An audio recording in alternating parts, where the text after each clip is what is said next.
বিষ্ণু বললেন কুল্লুকুম খাত্তাউন, তোমরা সবাই পাপী, ওয়া খায়রুল খাত্তাইন আত-তাওয়াবুন, আর এই পাপীদের মধ্যে সবচাইতে ভালো পাপী ওই পাপী যেই পাপী পাপ করার পরে তওবা করে কার কাছে? এজন্য আল্লাহ বললেন ইয়া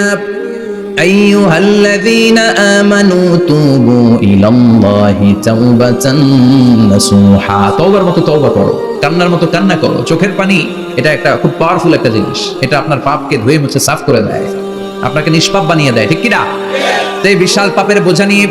পাহাড় পরিমাণ গুনাহ নিয়ে কিয়ামতের দিন যদি আল্লাহর কাছে আপনি হাজির হয়ে যান, ওই পাপের মধ্যে যদি শিরকের পাপ না থাকে, মানে কোনো মাজারে যে সেজদা দেন নাই, বাবার কাছে যান নাই, কোনো মাজারে মানত করেন নাই, মাজারে লাল শালু দেন নাই, মোমবাতি দেন নাই, আগরবাতি দেন নাই, মাজারে মুরগি মানত করেন নাই, এই পাপগুলো করেন নাই, অনেক পাপ আপনার আছে কিন্তু শিরকের পাপ নাই। কোন পাপ নাই? আল্লাহ বলেন হাজার কোটি পাপ নিয়ে, পাপের বোঝা নিয়ে, পাহাড় পরিমাণ অন্যায় নিয়ে, গুনাহ নিয়ে যদি আমার সামনে আসো, আর এই গুনার মধ্যে যদি শিরকের কোনো গুনাহ না থাকে, তাহলে আমি আল্লাহ পাহাড় পরিমাণ দয়ার ক্ষমা নিয়ে তোমার কাছে হাজির হয়ে যাব।